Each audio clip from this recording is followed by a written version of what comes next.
ప్రాణ సంకటం ఎదురైనప్పుడు ఆత్మగౌరవం అర్థం లేనిదవుతుంది. ప్రాణాలే పోయేటప్పుడు స్వాభిమానం, స్వంత వ్యక్తిత్వం నిరర్ధకమైపోతాయి. ఈ వ్యర్థమైన విలువలను మధ్యలోకి రానివ్వకూడదు. ఇంకా దయ ఏమాత్రం ఉండకూడదు. చంపేయండి. సాధు, సజ్జన, ఋషి, ముని, స్త్రీ, వృద్ధ, చివరికి నవజాత శిశువైనా సరే. అయితే ఒక్క మాట, శత్రువు శక్తి పుంజుకున్నట్లయితే, పరాజయం కంటి ముందు నిలబడ్డట్లయితే తక్షణమే శత్రువు కాళ్లను పట్టుకో, లేదా ప్రాణభిక్ష కోరుకో.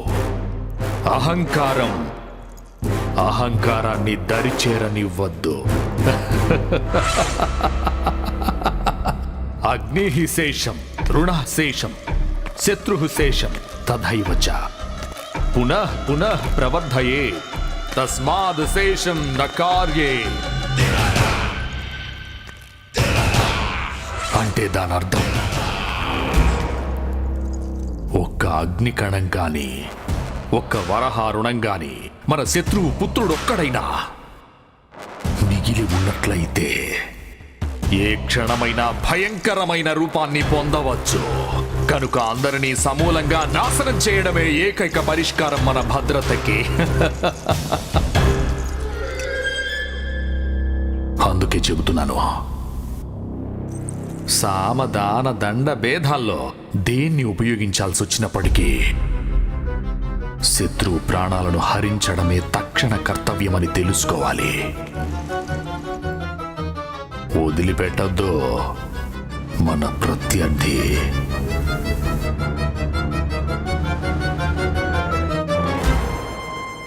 ఆ విష్ణువైనా సరే.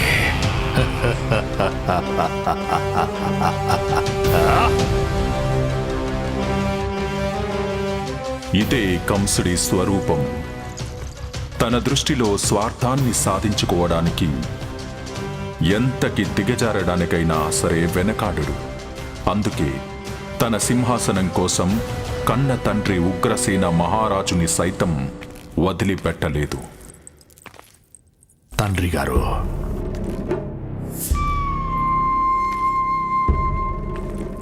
నేను చేసే తప్పుకి ముందే క్షమించి వదిలేయండి.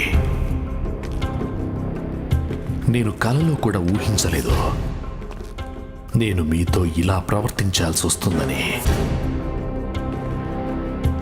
మీ మనసు కనిపించొచ్చు నేను క్రూరుడినని, స్వార్థంతో కళ్ళు మూసుకుపోయాయని.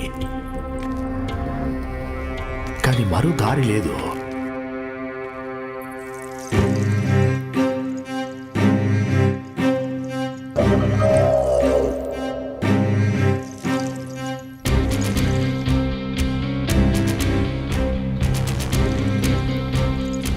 ఇక నుండి ఈ కిరీటం బరువు నేనే మొయ్యక తప్పదు తండ్రి గారు. ఎందుకంటే మీరు దయాగుణం కలవారు. తమరికి తమ కన్నబిడ్డల కంటే ప్రజలంటేనే మమకారం. కానీ నాకలాంటివేమీ లేవు. నేను మా శత్రువుల పాలిట ఏమూడిని. అందుకే నా గురించి చెడుగా భావించేవారు నా ముందుకు రావాలంటే గడగడలాడిపోతారు. అందువల్ల మధుర రాజసింహాసనం నా చేతిలో మరింత సురక్షితంగా ఉంటుంది. ఎందుకంటే నేను మీకంటే ఎక్కువ ప్రయోజకుణ్ణి తండ్రి గారు. నా మీద నమ్మకం ఉంచండి. గుండెలపై గోవర్ధన పర్వతాన్ని ఉంచుకుని చివరికి ఈ నిర్ణయం తీసుకోవాల్సి వస్తోంది తండ్రి.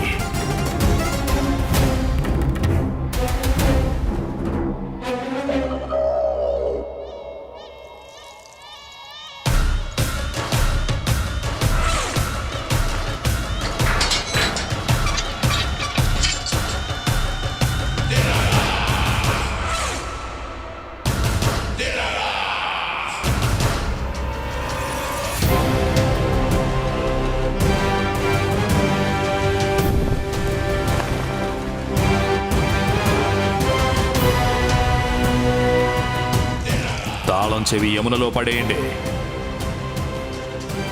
ఎవరు ఎంత క్రూరాత్ముడు, కఠినాత్ముడు, రాక్షసుడైనప్పటికీ వారి హృదయంలో ఎవరో ఒకరి పట్ల ప్రేమ తప్పకుండా ఉంటుంది. కంసుడు కూడా దీనికి మినహాయింపు కాదు. ఈ ప్రపంచంలో కంసుడికి కూడా ఒక పుణ్యాత్మ, ఒక సహృదయ ప్రాణం ఉంది. అంతా నా దురదృష్టం. యాదవ కులదీపకులైనప్పటికీ తమరు అత్తగారింట్లోనే బందీగా ఉండాల్సి వచ్చింది. నేను ఏమీ చేయలేకపోతున్నాను. మీరు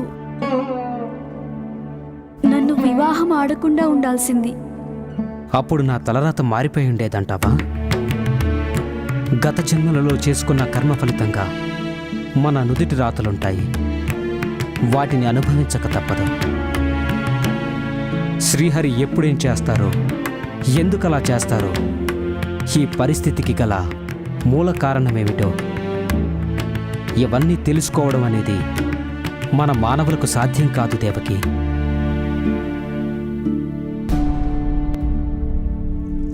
అయితే పదండి, మనం ఇక్కడి నుంచి పారిపోదాం. మన మీద అన్నయ్య నీడ కూడా పడనంతగా దూరంగా వెళ్ళిపోదాం. వద్దు ప్రియ, కంసుడి గూఢాచారాలు తప్పకుండా మనపై దృష్టి పెట్టుంటారు కనుక నేను అలాంటి పనికి ఏమాత్రం ఒప్పుకోను. మనం పారిపోతే ప్రాణాలకే ప్రమాదం రావచ్చు. అదీగాక నేను తనకి మన సంతానం అందరినీ అప్పగిస్తానని వాగ్దానం కూడా చేశాను. ఇచ్చిన మాట ప్రాణాల కంటే ఎక్కువ ప్రమాదకరమైంది దేవకి.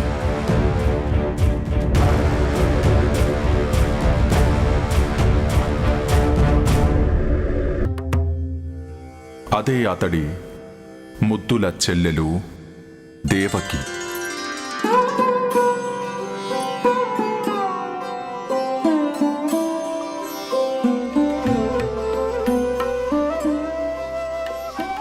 దేవకి దేవికి కంసుడు కేవలం సోదరుడు మాత్రమే, మహారాజు కాదు. తన చెల్లెలి చిరునవ్వు కోసం భూమి ఆకాశాలను ఏకం చేయగలడు.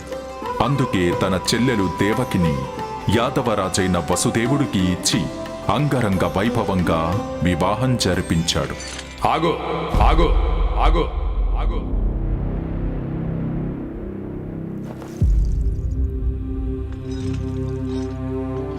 తమరికెందుకు ఈ శ్రమ? తమరు మధుర మహారాజు. లేదు బావగారు, నేను కేవలం సోదరుణ్ణి మాత్రమే. అందుకే మా సోదరితో మరికొన్ని క్షణాలైనా సంతోషంగా గడపాలనుకుంటున్నాను. కంసుడి హృదయంలో చెల్లెలి పట్ల పొంగే అనురాగ సాగరం హఠాత్తుగా ఎండిపోయింది. అందుకు కారణం ఒక అశరీర వాణి. మహాపాపి క్రూర దురాత్మ కంస,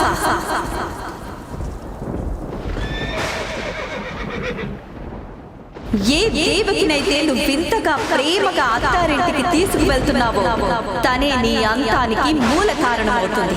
నీ పాలిట యముడు నీ ప్రియమైన చెల్లెలి కడుపున తన 8వ సంతానంగా జన్మించి నిన్ను నాశనం చేస్తాడు.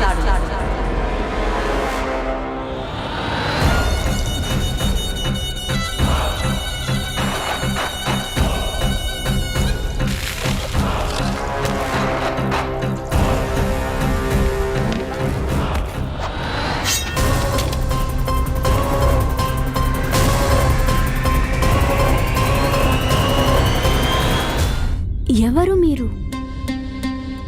నాకు మిమ్మల్ని చూస్తే భయం వేస్తోంది. మీరు మా అన్నయ్య అయ్యే అవకాశం లేదే. సరిగ్గా చెప్పావు నువ్వు. నా సర్వనాశనానికి జన్మనిచ్చే దుర్మార్గురాలితో నాకే సంబంధం లేదు. మహారాజా, రక్త సంబంధాన్ని క్రోధాగ్నిలో బూడిద చేయకండి. ఏ సోదరినైతే మీరు అల్లారు ముద్దుగా పెంచుకున్నారో తను మీకు విరుద్ధంగా ఏదైనా కుట్రలో పాలు పంచుకుంటుందా? అయినా మా సంతానం మిమ్మల్ని ఎందుకు నాశనం చేస్తుంది చెప్పండి? మీ తోడపుట్టిన సోదరిపై దయ చూపించండి మహారాజా. తమరి పరాక్రమంతో మీరు ఎంతో మంది అసురుల్ని ఓడించిన మహావీరుడు. ఆ అసురులంతా దాసోహమై మీకు సేవలందిస్తున్నారు. ఓ మహాయోధాగ్ని, అంతటి అసురుల వీరులే మీకే హాని కలిగించలేకపోయారు. అలాంటిది తమరి సోదరి తమరికేం హాని చేయగలదు? దయ చూపించండి మహారాజా, దయ చూపించండి. తమరు మధ్యలో అడ్డుపడకండి బావగారు.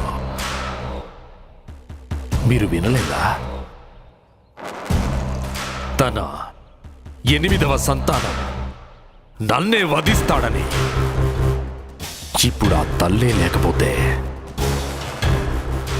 8వ సంతానం అనే ప్రశ్నే ఉండదు కదా. అలాగైతే మీరు నన్ను అంతం చేయండి.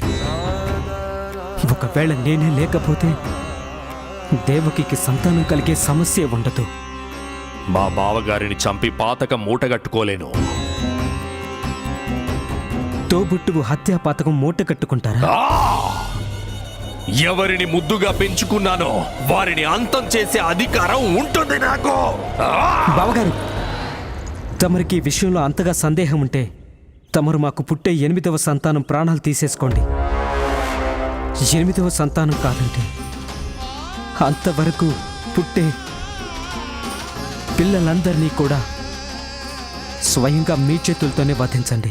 స్వామి, ఓ మధురాధిపతి, మా భార్యకు ప్రాణభిక్ష పెట్టండి. నేను అంటే శూరసేన మహారాజు పుత్ర వసుదేవుడు తమకి వాగ్దానం చేస్తున్నాడు. తన 8 మంది పిల్లల్ని జన్మించిన వెంటనే తమరి ముందుకు తీసుకొస్తాను. తన 8 మంది పిల్లల్ని జన్మించిన వెంటనే తమరి ముందుకు తీసుకొస్తాను.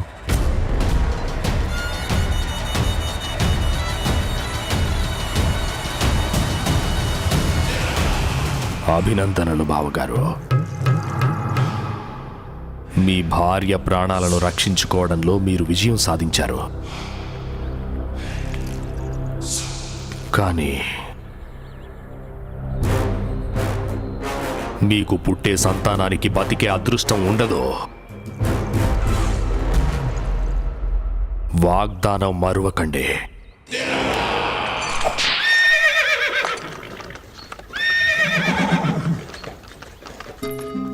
ఈ విధంగా రక్త పిపాసి కంసుడి కరవాలం నీడలో దేవకి వసుదేవుల వైవాహిక జీవనం ఆరంభమైంది.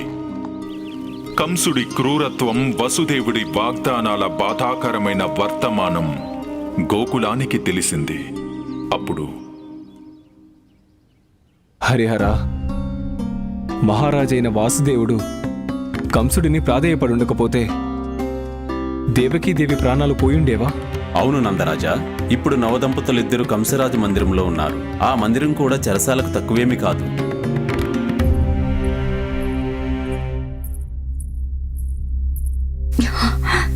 ఏ అన్నకైనా తన తోబుట్టువుతో అలా ప్రవర్తించాలని ఎలా అనిపిస్తుంది? అదే నేనైతేనా ఆ దుష్ట కంసుణ్ణి కుండలో పడేసి కవ్వంతో బాగా చిలికి చిలికి చివరికి వెన్న తీసి నెయ్యి కాచి పారేసేదాన్ని.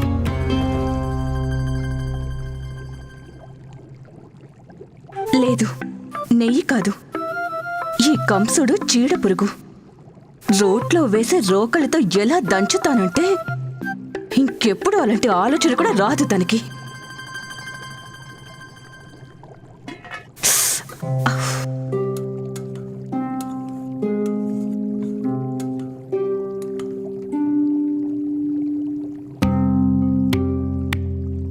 ఇదంతా తన రోహిణి అక్కకు తెలిసిందంటే పాపం తనే బాధపడాల్సి వస్తుంది. తనకి సంతానం కలగలేదనే కారణంగా వారే కదా వాసుదేవుడికి రాకుమారి దేవకిని వివాహం చేసుకోమని బలవంతం పెట్టింది. ఓ దేవుడా, సంతానం కోసం రోహిణి అక్క తన జీవితంలో ఎవ్వరూ చేయలేని త్యాగం చేసింది. తనకి ఈ విషయం తెలిస్తే ఎలా? ఆ సంతోషాన్ని ఆ క్రూర కంసుడు మట్టిపాలు చేసేశాడనేగా తానెంత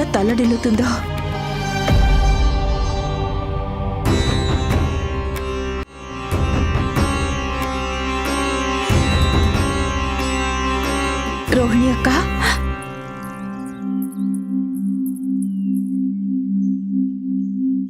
నందరాజా, దయచేసి నన్ను మీ అన్నయ్య దగ్గరికి తీసుకువెళ్ళండి. సంకట పరిస్థితుల్లో నేను తనకు తోడుగా ఉండటం మంచిది. కాని వదిన, తెలుసా వసుదేవ్ అన్న ఇంకా దేవకి వదిన కంసుడి మందిరంలో గట్టి బందోబస్తుతో ఉంచారని తెలిసింది. భార్యాభర్తలంటే ఒకరికొకరు అండదండలుగా ఉండాలి. కంసుడి పహారా ఎంత కట్టుదిట్టంగానైనా ఉండవచ్చును గాక.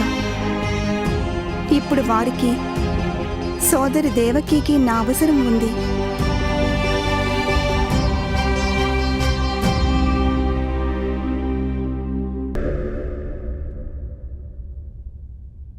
రాజా, రాజకుమారి, గోకులం నుండి రాణి రోహిణి గోపరాజు నందుడు వేంచేశారు.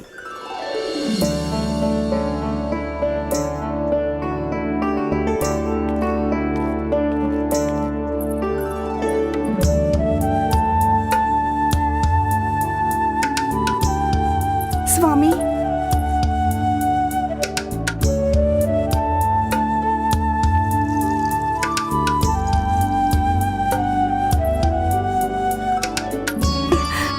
సోదరి, అక్క,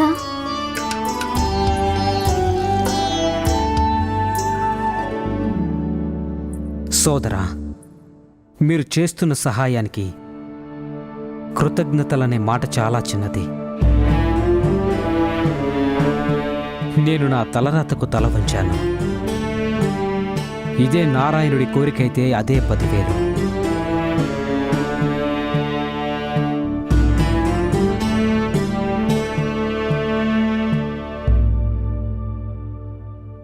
సోదరానంద, ప్రస్తుతం మధురలో వాతావరణం అనుకూలంగా లేదు. మీరు బయలుదేరండిక. యశోదమ్మ గారు బాధపడుతూ ఉంటారు. క్షేమంగానే ఉన్నామని వారికి మా మాటగా చెప్పండి. వెళ్ళిరండి.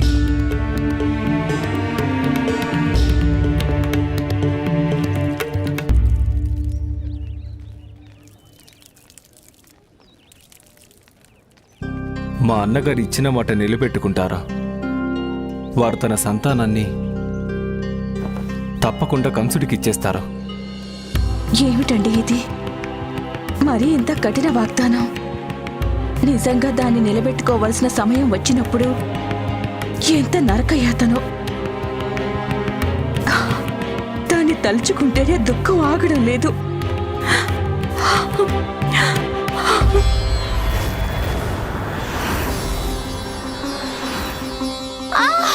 కొంచెం ఓపిక పట్టు.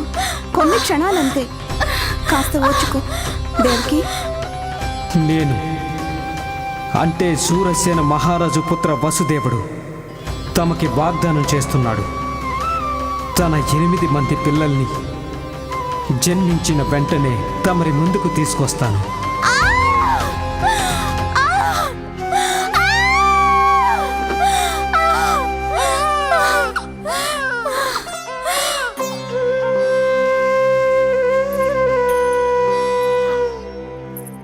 అభినందనలు స్వామి. తమరికి పుత్రరత్నం జన్మించాడు చూడండి.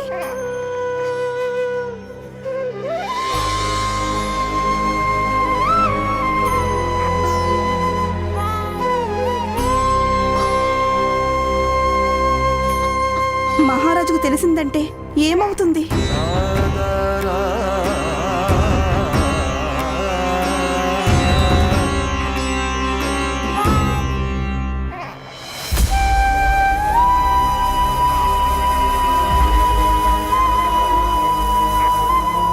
మా పుత్రుని చేతులతో ఎత్తుకోవాలని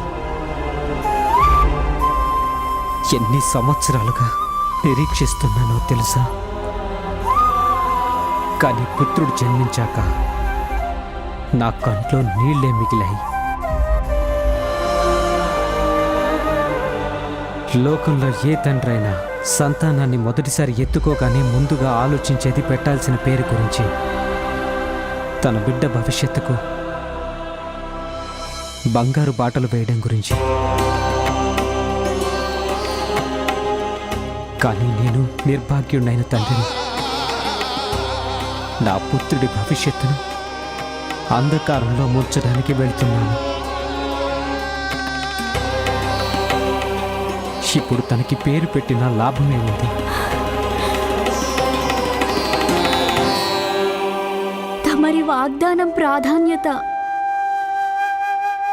తమరి పుత్రుడు కంటే ఎక్కువ స్వామి.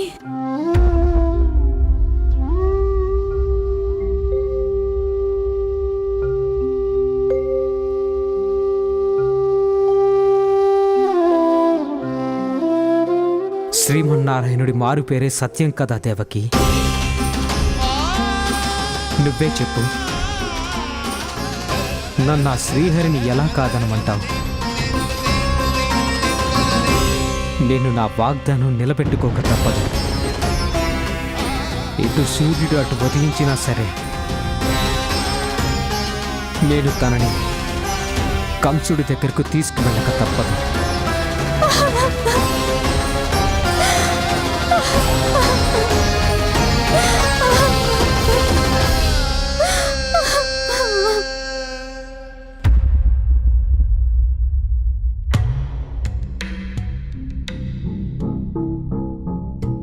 ఆహా!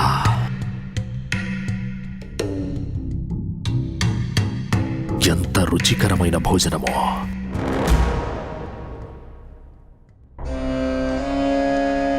ఏదైనా ప్రత్యేకమైన కోరికతో నన్ను సమ్మోహితుణ్ణి చేయాలనుకోవడం లేదు కదా? నన్ను భర్తగా సంపాదించుకున్నావు కదా, ఇంకా సంపాదించడానికేముంది? ఏం మిగిలింది ప్రాప్తి? నేను ప్రాప్తిని కాను, అస్థిని స్వామి. ప్రాప్తి దీపస్తంభంలా అక్కడ నిలబడింది. తమరెప్పుడూ తమ గురించే ఆలోచిస్తారు. నా గురించి కూడా ఆలోచించండి మహారాజా. అప్పుడైనా మా పేర్లు సరిగ్గా గుర్తుంటాయి మీకు. నేనెప్పుడు నా గురించి ఆలోచిస్తాను. అందుకే దశ దిశలా నా పేరు మార్మోగుతుంది. మా సామ్రాజ్యం విస్తరిస్తూ ఉంటుంది. అదే నాకున్న అస్తిత్వం. అస్థి. గుర్తుపెట్టుకో, నువ్వు ఉంటే అది నా వల్లే.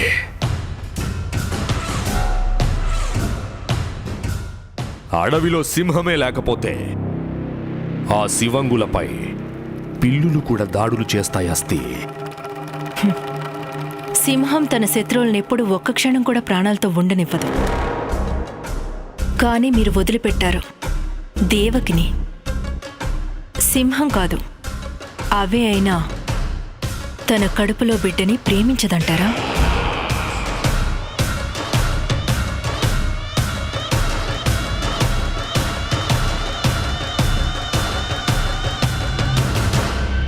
తన సంతానం జన్మించిన వెంటనే నా దగ్గరకు తీసుకొస్తాడు. వాసుదేవుడు నాకు వాగ్దానం చేశాడస్తే. మరి రాలేదెందుకు మహారాజా? తొలి ప్రసవం ఎప్పుడో జరిగిందని మీకు తెలీదా?